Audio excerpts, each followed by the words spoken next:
Welcome to Simplify. I'm Ben Schuman-Stoler. And I'm Caitlin Schiller. Simplify is for anybody who's taken a close look at their habits, their happiness, their relationships, or their health and thought, there's got to be a better way to do this. In today's episode, we'll hear Caitlin's conversation with the co-author of Sex at Dawn, Christopher Ryan. Sex at Dawn is a book that explores human sexual evolution and where we come from in terms of our ancient ancestors. And it's not where you might think. Right. It turns out we're not pterodactyls on the inside. Which is good, even though you can do an impression of a pterodactyl. I can, but maybe we'll save that for later. Good, thank God. Okay, but so Sex at Dawn, the book, has gotten sort of a reputation as a scandalous book about sex, I think it's fair to say. But today's episode isn't about scandalous intercourse or tips and tricks or anything like that. It's about sex, but not really sex as you might have expected. This is about sexual evolution and evolutionary psychology. Yeah, chimps and bonobos. Bonobos. I actually had to look it up because I know about them. They're like monkeys, but I wasn't exactly sure what the difference is between bonobos and chimpanzees. So real quick, to clear the air, bonobos are believed to be the closest living relative of humans. They're found only in Congo, the Democratic Republic of Congo. And this is something interesting I learned about why that's important, because it's hard to reach the Congo, both because of political reasons and geographical reasons. So like humans studied and understood bonobos a lot later, which is why we don't really hear about them that much. And it's why we don't understand that much about them, which is super important, as we'll find out today. Right, because behaviorally, we're actually much more bonobo than we are chimp. Ryan goes into depth about that in this conversation, and specifically how we have a semi-secret primate relative, what that means for our present, and what we might not have realized about our sexual past because of it. Yeah, like I still don't totally understand. Are we siblings? Are we cousins? Are we brothers? So I'm curious to hear about where we're at with the monkeys. Yeah, family's confusing. Yeah. Yeah, so this is about sexual evolution, and a more expansive understanding of this history can help you breathe a little easier.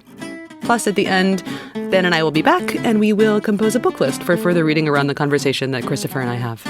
Yeah, then let's get right into it. Here's Caitlin Schiller and Christopher Ryan. See you guys in the bookend. Would you mind introducing yourself, Chris? My name's Christopher Ryan. I'm co-author of Sex at Dawn, which I published together with my wife, Cacilda, Jethá, who's a psychiatrist from Mozambique. And I do a podcast called Tangentially Speaking. Thank you. So I wanted to ask you, you've done tons and tons of talks and interviews and a TED Talk about the research in your book. What do you not get to talk about enough? Oh, man.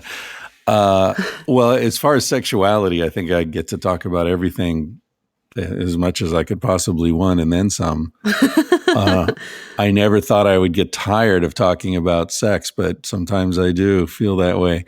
But I guess part of the book that maybe I feel needs more attention is the parts that aren't really directly related to sexuality. In the center of the book, there's a part where we talk about other parts of life, economics and politics and raising children and things that are only sort of tangentially related to sexual interaction. And a lot of people wrote to me and said that was the most interesting part of the book for them. And so it's kind of, and I was aware of that, because you can't talk about the way a society handles sexuality without at least acknowledging that everything's interrelated. So the way our ancestors handled sexual interaction was part of a suite of behaviors that included egalitarianism and women's autonomy and status equal to men's, and the way they treated children and spirituality and all sorts of other aspects of life. So my next book is an expansion of that material, an expanded look at that. And that'll be out probably later this year. It's called Civilized to Death. Wow, that is a great title, I have to say. I think that one of my favorite quotes from the book, or I don't think I can directly quote it right now. I have a bookmark in there somewhere, but it was in matriarchal societies, people get laid a lot more often. Yeah. That's paraphrasing it. Yeah.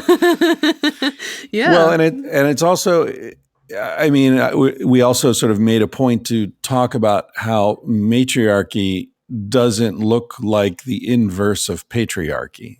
Okay. So a lot of scientists who have looked at the data or anthropologists or travelers who have been with societies that we might refer to as matriarchies didn't recognize them as such because they were looking for societies in which women dominate men in ways that are sort of the inverse reflection of the way men often dominate women. And what we find is that isn't how women wield power. And so it's often unrecognizable to scientists because they'll be looking for women to be oppressive in the way that men often are in patriarchal societies. And in fact, what happens in societies where women's social standing is equal to, or we might argue a little higher than men's, is that the societies are far more collaborative and relaxed, and rather than using violence for one gender to dominate another, they're using different levers of power to avoid dominance. And this aligns very closely with discussions of bonobos and chimpanzees, our two closest primate relatives, in the sense that chimpanzees are male-dominant species, and we see things that are very recognizable as male dominance, things like what appear to be coerced sexual interaction or rape. We see violence, lots of violence between males. We see young being harassed, sometimes killed by males. And then if you look at bonobos, you don't see any of those things. You see there's never been an observed case of rape or murder between bonobos in the wild or in captivity. And they are female dominant species, but Franz de Waal summed it up really well. He's a primatologist who studied both species extensively, and he said that chimps use violence to get sex and bonobos use sex to avoid violence. So in the female dominated societies where the females aren't being harassed, they're much more sexually receptive, and obviously things are better for both sexes. Well, it seemed to me that one of the central conceits of your book is that sex isn't about reproduction. Yeah, not primarily. Yeah. So then can you talk about what sex is about if it isn't reproduction? I mean, to understand what that means, it's important. Most people don't know a lot about the sex lives of other animals, but in fact, almost all mammals only have sex when the female is ovulating, meaning when the female is likely to get pregnant. So, pandas, for example, which we're always hearing about in the news and, their tortured sex lives. I think a female panda only ovulates like a few days a year, 3 or 4 days out of a year. Oh, man. Yeah. It's a lot of pressure on those days. Yeah, exactly. If you have a cold, you're in big trouble. Or a headache, my God. Yeah, exactly. Exactly. So most, and when I say most, I'm saying all mammals except very few exceptions, 3 or 4 or 5 exceptions, have sex only for reproductive purposes. And that makes sense because if you think about it, when you're having sex, you're vulnerable. You're vulnerable to predators.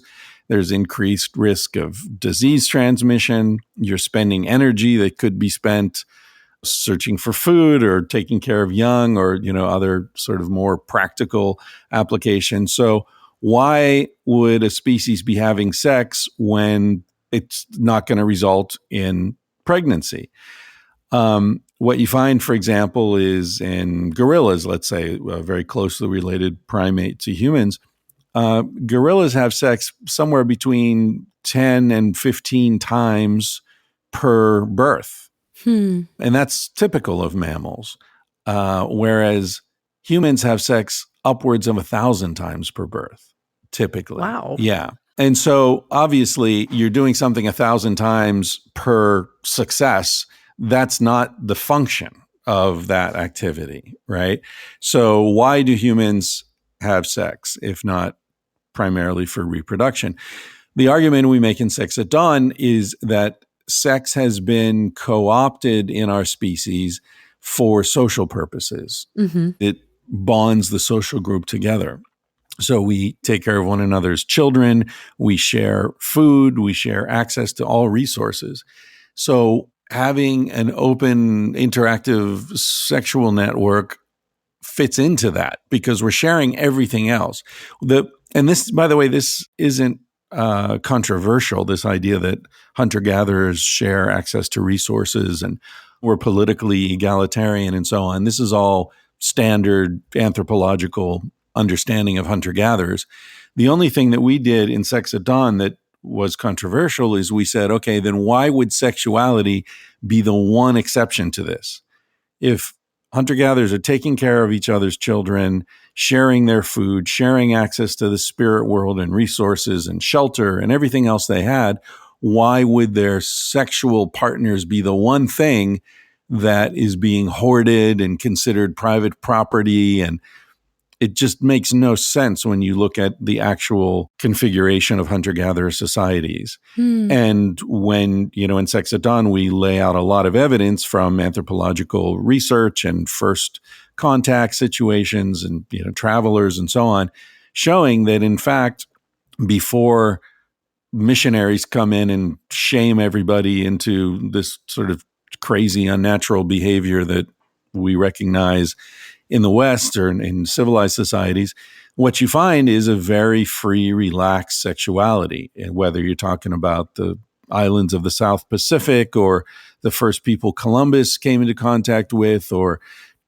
trappers and Jesuit missionaries in the 1600s in Canada and all over the world. So the aberration is the way we look at sex and our sexual partners as private property.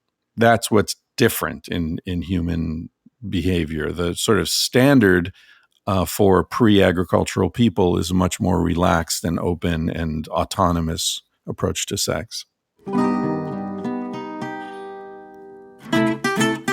Hey guys, it's Ben. I'm interrupting real quick just to say this is season 3 of Simplify, which means we have 2 other seasons. And if you're new to Simplify, welcome. Make yourself at home. But there's plenty of other episodes for you to check out, from everything from psychology, business, how to listen, sex, relationships, even food, which we like a lot here. So go check it out. You can find the rest of the episodes on Blinkist.com/simplify. All right, let's get back to the rest of the interview with Christopher Ryan and Caitlin Schiller.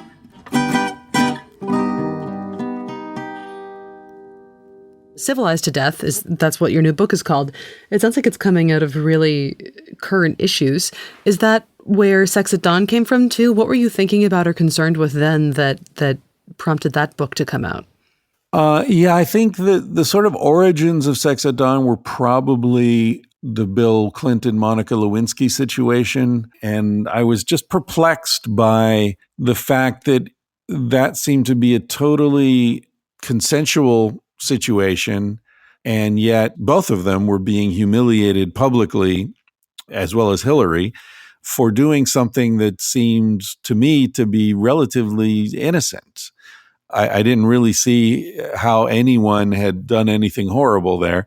And so I kept thinking about that, and I read a book called The Moral Animal by Robert Wright that came out around that time. And it was like the new science of evolutionary psychology. And I read that book, and it seemed to make perfect sense to me.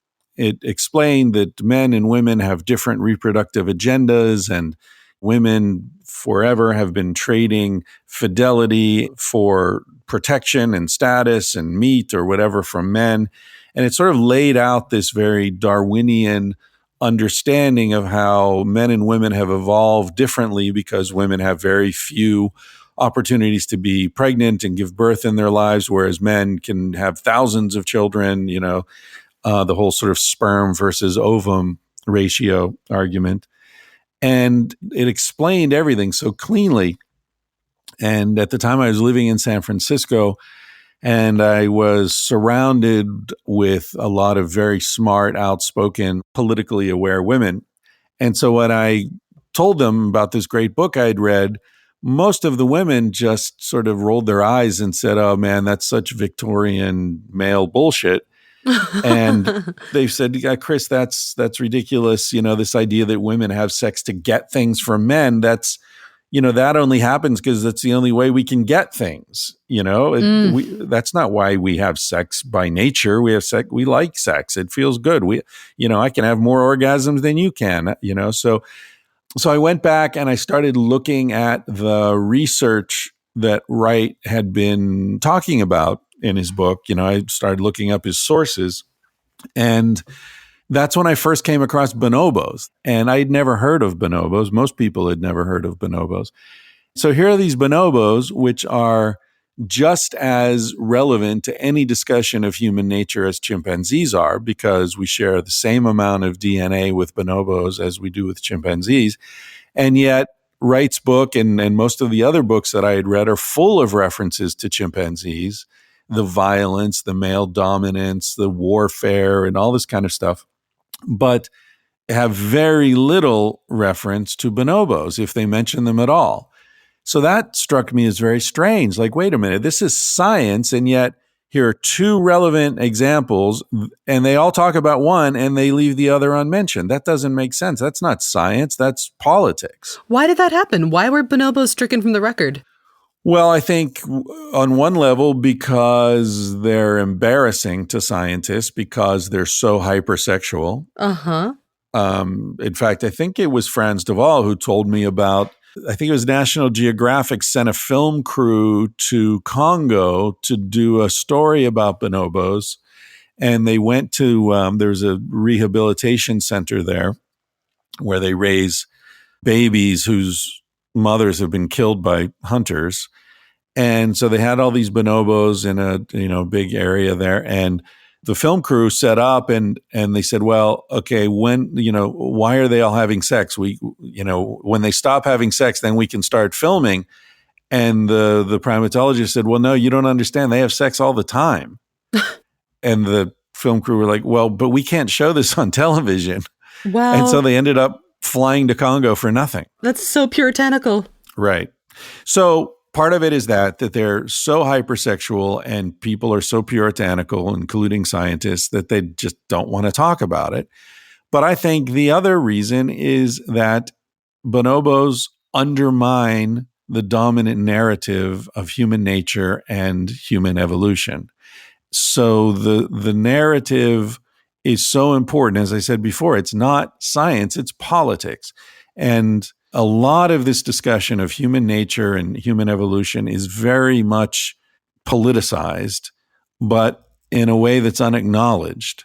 So many of these things are being presented as, well, that's just the way it is. That's science says this. But when you really start to look at it, no, science doesn't say that. Patriarchy says that. A racist Western view of the world, colonialist view of the world says that. This is a very politicized discussion. Mm-hmm. You say that sex isn't used just for reproduction. Sex is used as sort of social lubrication. Another thing that you say in the book that I really enjoyed was, don't take sex so seriously. What does that mean for society as it is today? One of the fundamental motivations for writing Sex at Dawn for Cacilda and me was to address a lot of unnecessary suffering around sexuality and relationships. And, as a psychiatrist, she came into contact with many people who were suffering from, various forms of trauma related to their own sexuality or to relationships. And the problem that we found is that the premise that people are working from is fundamentally inaccurate. So if your premise is that human beings have always lived in little nuclear families and mate for life, and that when you find your one and only partner, all your interest and appetite for other sexual partners will evaporate. If that's your premise, and you find that a year or two into a relationship, you're having dreams or fantasies about other people, then your conclusion will be that either there's something deeply wrong with you, or your partner, or that your relationship is flawed. So working from that premise, people are making horribly destructive decisions for themselves and for their children and social fabric. A more accurate premise is, we believe, that human beings evolved in relatively promiscuous, intimate social groups where people were having sex with different partners at different times, sometimes different partners in the same week, sometimes, over their lifetime, certainly different partners, and that this sexual activity happened independent of intimacy and friendship. And so there could have been, for example, a very deep, unique relationship, and that relationship could last a lifetime, but that doesn't mean that that's the only sexual partner that a person had. These things are happening in two different tracks. So if you work from that premise, then you might say, oh, I'm having fantasies about someone else, but that doesn't mean there's anything wrong with my marriage. That doesn't mean there's anything wrong with my husband. It doesn't mean there's anything wrong with me. It just means I'm a human being.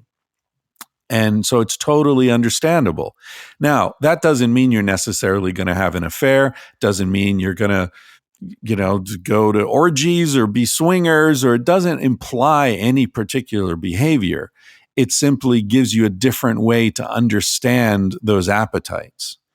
And I think that part of the problem with the modern world is that we've been given a narrative of what kind of animal Homo sapiens is that's inaccurate.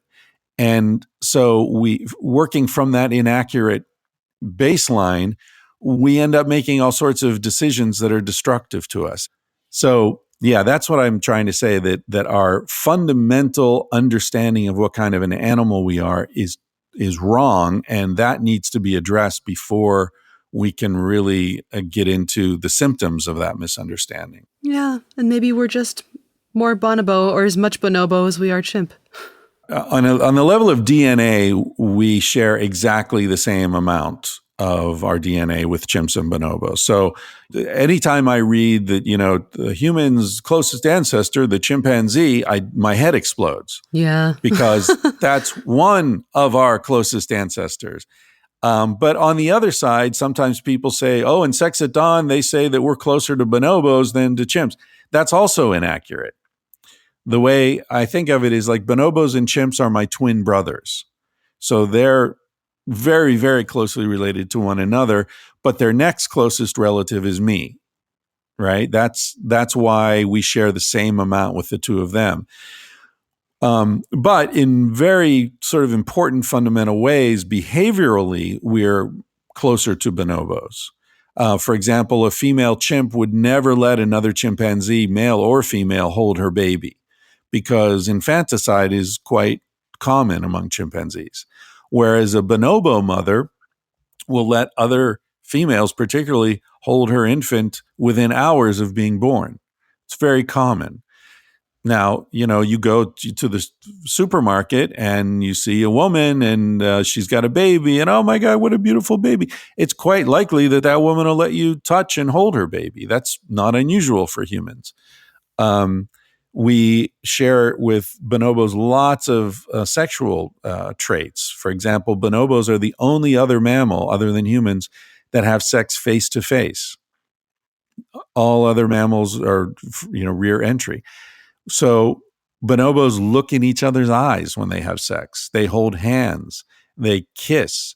There's a lot of sex and food interaction. And it's, the most sort of common human dating behavior is going out for dinner, right? Behaviorally, we're far closer to bonobos than we are to chimpanzees. But in terms of DNA, exactly the same. We're getting to the end of our time here, and in fact, already over what I've booked you for. Would you mind if I ask you two more questions that you can answer as quickly or as incompletely as you want to? Sure. Okay. The one is super, super easy, and it's just, what books are you reading lately that you're enjoying? I just read Lost Connections by Johann Hari, and had him on my podcast last week. Mm-hmm. That's fantastic and ties in very much to what we're talking about, because I don't know if you're familiar with his work. His first book was Chasing the Scream, which was about addiction. Oh, yeah. And this book is about depression and anxiety disorders, the sort of epidemic of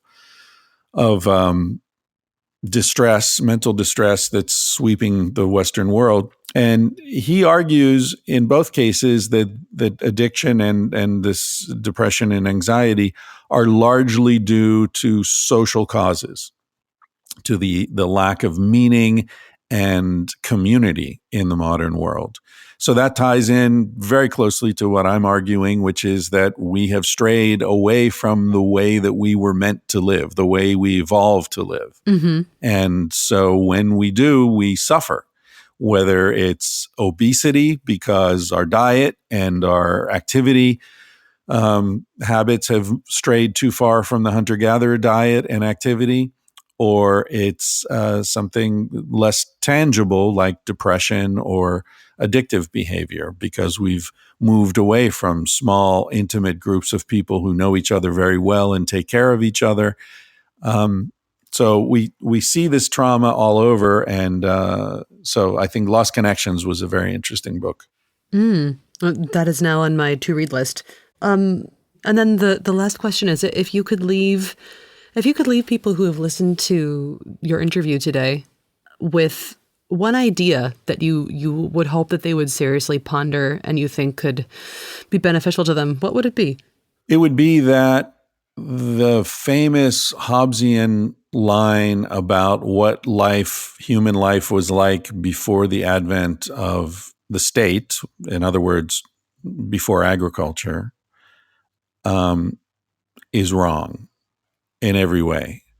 Before the advent of the state, human life was not solitary, not poor, not nasty, not brutish, and not short. So everyone knows the line, life before the state was, most people just know nasty, brutish, and short, but the full five is solitary, poor, nasty, brutish, and short. That's wrong in every respect. Why do you think people believe it so much? Is it just because we want to believe that we're getting better and better? Yeah, most people believe it just because it's so ubiquitous. But the other reason is, we want to believe that things are getting better. We have a bias toward a belief in progress. And it's almost sacrosanct to suggest that things aren't getting better. Thank you so much. Sure. Thank you. Look forward to your new book. Thanks.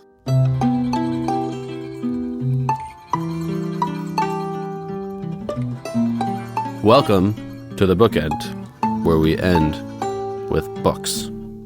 But first, let's talk about the interview for a second.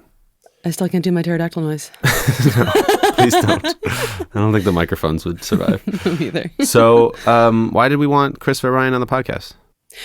Well, because he wrote this book, Sex at Dawn, that was really the first of its kind. It caused this huge stir when it came out in 2010, and it's still held up as a curiosity, as this counterintuitive must-read book on sex, quote unquote.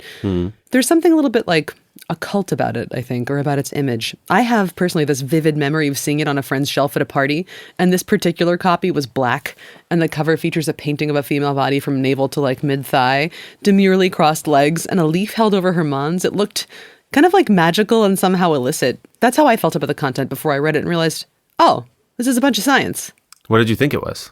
I wasn't totally sure. I just knew that it had like this reputation for being, maybe scandalous is the wrong word, but controversial, I guess is the word I'm looking for. Controversial. So I figured it was packed full of like illicit Kama Sutra things, which is a completely uneducated assumption that I made before I even looked at the content. So please don't hold that against me, Christopher, or anybody else listening. I quickly realized I was wrong and I had judged a book by its cover. But then, so we got Christopher Ryan on here, and also because, I mean, even if we didn't learn a lot of Kama Sutra stuff from the book, like the book is extremely important in terms of understanding who we are and how we can actually live better. So now that you got to talk to him, like, what do you remember about it? What stood out in the interview? Yeah, I've been thinking about that a little bit. And I guess this isn't like a traditional Simplify episode in that we don't have a lot of didactic advice, which I think is actually kind of cool. But I think an important idea here is that the story that we've been telling ourselves about what kind of animal we are, where we come from, and our sexual evolution isn't totally accurate. And that spurred us to pathologize what might just come naturally to us and cause a lot of suffering. We're part bonobo, man. Part of us is always going to want to Netflix and chill with like everybody. And that's okay. And that's okay. I mean, you choose how you act on that with your partner in a consensual conversation, but like that's a normal part of your human genetic makeup. Yeah. Yeah. It's like brain opening a little bit for me. A little bit. Okay. Well, then I think we should get to books. Yeah, let's just do that. Okay. So let's talk about what people should read if they want to learn more about all sorts of stuff. Evolutionary psychology, monkeys, chimps, apes, primates. Yeah, all that stuff. So a really good first pick, I think, is the Franz de Waal book, actually, that Ryan mentions. It's called Our Inner Ape by Franz de Waal. Ryan mentions de Waal in the conversation.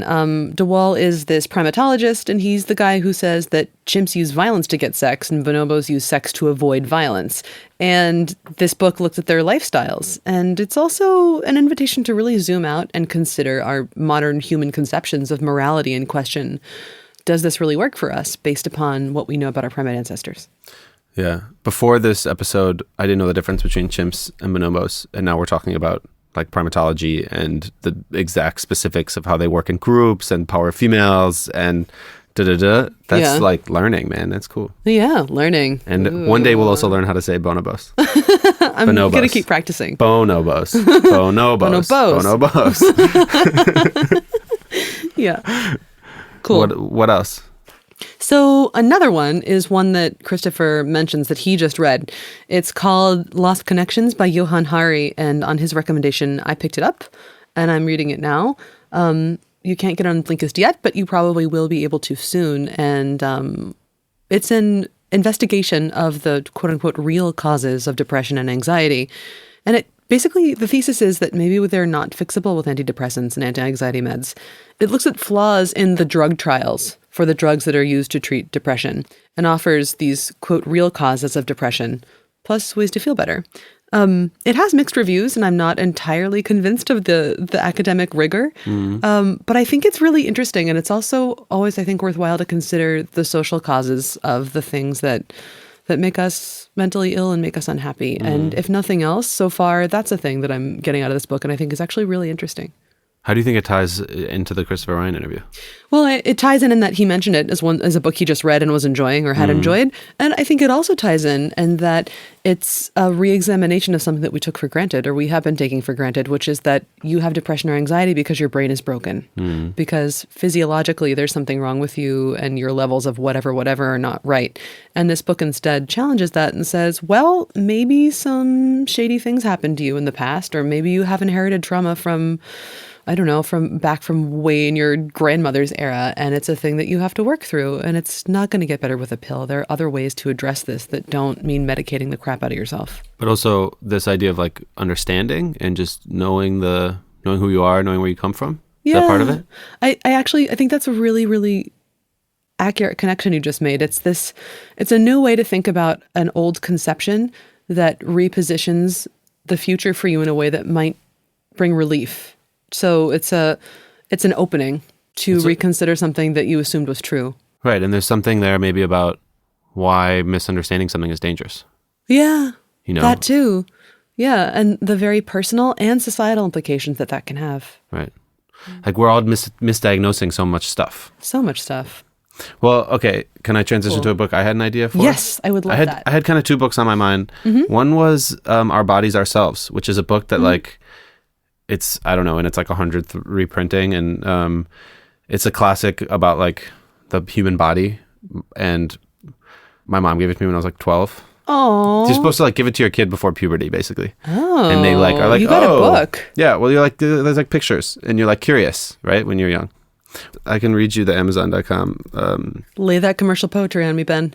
It says, hailed by the New York Times as a feminist classic and America's best-selling book on women's health, the comprehensive guide to all aspects of women's health and sexuality, including menopause, birth control, childbirth, sexual health, sexual orientation, gender identity, mental health, and general well-being. Wow. So it sounds like a good book. What's the other one? Then, okay, so the other book, besides the classic, I was thinking, like, we've been talking a lot about the past. We've been talking about our evolutionary, story. And I was thinking, like, what about the future? And, a book last year was a crazy bestseller that everyone was talking about was Homo Deus by Yuval Harari. And it's a book about like where we're going as a human race. And if we came from Homo sapien, we're heading towards this like new kind of human where we're going to be connected to each other and connected to the internet and connected to the cloud and wearing wearables. And we're like kind of not exactly the same type of human being. Yeah. Like biologically we're changing. Yeah. And that's even before like all the nanorobots are going to go and like mess with our bloodstreams and stuff. I can't wait for those. Oh my God. Nano doctors. I think it's going to be great. Yeah. So, so that's the one, Homo Deus. Awesome. I hadn't had that on my list, but I think I need to add it. Cool.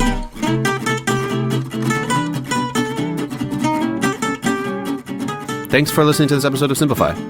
It was produced by me, Ben Schuman-Stoler, Caitlin Schiller, Nat Doroshkina, and Odi Constantino, who I think like is coming up with a new way to make a toenail clipper.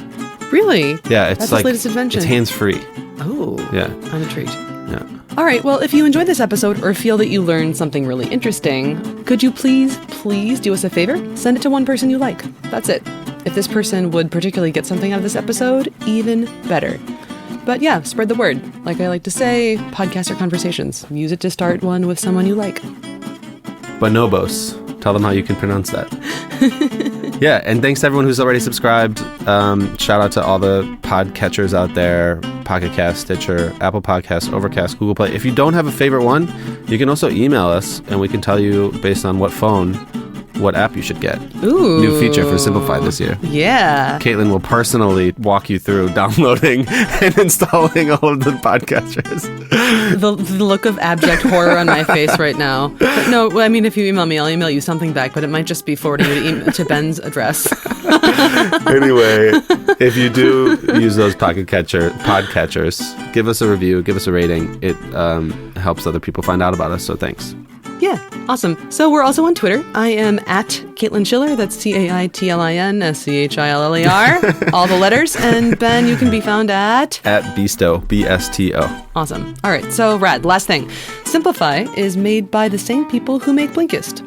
Blinkist, if you don't know, is a learning app that takes insights from the world's best-selling nonfiction books and condenses them into these little focused vitamin capsules of knowledge that are available in audio or text, and you can listen to them or read them in just 15 minutes. Right, and if you want to try it out, we made a voucher code for Blinkist for this episode, so you can get 14 days free if you go to Blinkist.com/friends and type in the voucher code and obviously our favorite word today, Bonobo.